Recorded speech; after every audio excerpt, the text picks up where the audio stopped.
In this demonstration, I'm going to show you how to take SAXS data and WAXS data collected on MACCHESS F2 station and combine them together into a single curve.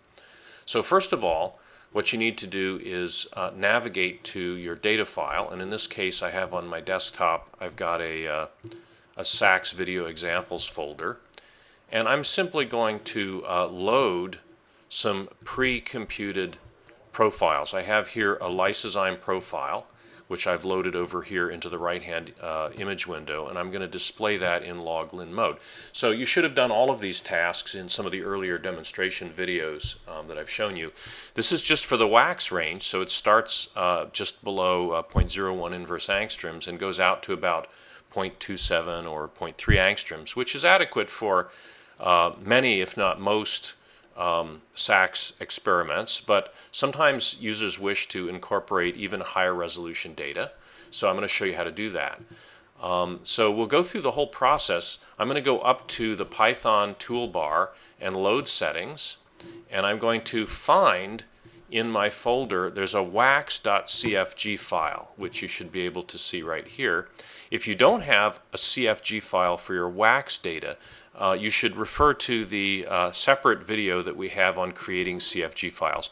It's really no different than creating the other SAXS CFG file, and if anything, it's a little bit simpler because we don't have to worry about wedges and masks and so forth. So I'm going to click and load that. And now I'm also going to go to my open folder icon, and I'm going to navigate to the subfolder which contains the WAXS information. So at F2 station, we always create a subfolder anywhere you're collecting data, and that's where all of the WAXS data is placed. So in this particular case, I want to display just the Pilatus TIFF files, and I would like to load lysozyme buffers in this case. So let's find starting on buffer number 1 and go down to buffer 15. And I used my click and my shift and plot to load all of those. And you'll see that right away it appeared on the screen as a curve at wide angle. I'm going to go to manipulation window and collapse everything, and we'll just turn off the lysozyme for a minute. And you'll see a bunch of curves that lie on top of one another. This climb is part of the famous water peak that appears at wider angle. So since there's no damage here, I'm just going to go ahead and go through this procedure, which you should be familiar with, of averaging and then just removing so that you get a nice averaged curve. There's not going to be any radiation damage there. So let's do the same for the lysozyme data. Here, again, I have 15 exposures of 30 seconds each. Plot them. Go to the manipulation window, collapse, and normally you would check for radiation damage again by looking at the first and the last to make sure they overlay, which they do quite nicely, and then you can just highlight all of the curves and merge them this way, and then remove them. So if I display both the buffer and the protein, you'll see that there is some signal. There's difference between them. And again, you star the buffer, you select the lysozyme data curve, subtract, and you have a nice looking curve here.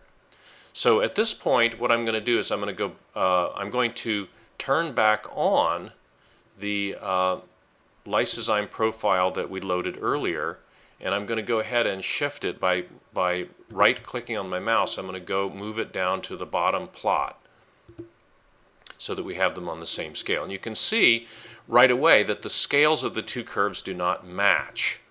And what we have done is there is a slight overlap area in the SAXS and WAXS region that you can use to align the curves. But actually, if you simply type in the appropriate scale factor, which in this case is 12.4, those two curves will overlay nicely.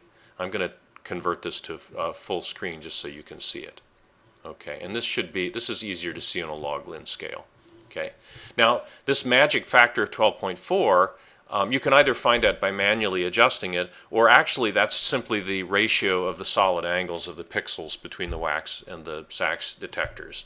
And because we're on a log scale, you're going to see your noise fluctuations sort of asymmetrically going down, but this is actually a perfect merge. And so Also, you'll notice that the error at the end of the SAXS curve is quite a bit greater than the beginning of the WAXS curve. And this is for a couple reasons. First of all, the SAXS detector is much further away, so the pixels, each individual pixel covers a smaller amount of Q space. It gets a smaller number of photon counts, and therefore it has more noise. Also, the WAXS detector has a bigger angular integration. It covers a wider area in space that it's integrating over, so it's quite a bit lower noise. You can actually downsample the WAXS curve. Or the SAXS curve. I won't do that here. And once you've downsampled them, the noises are a little bit more comparable. But I'm just going to go ahead and merge these two together. And the way you do that, let's convert back to dual screen here, and I'm going to turn off the curves up at the top. Is you want to star one of the curves that you're going to merge, doesn't matter which one, and then select the other curve. So I have both curves selected, and then I'm going to right click with my mouse in that area and go down to merge, and I'm just going to hit that merge, and you'll notice that the merged curve has appeared. And in fact, it's done a little bit of averaging in the common region right here. So at this point, you can then save this merged curve like you would an ordinary data file. So I'm just going to go back up to our main folder and save that data file. So that concludes our lesson on creating SAXS and WAXS data.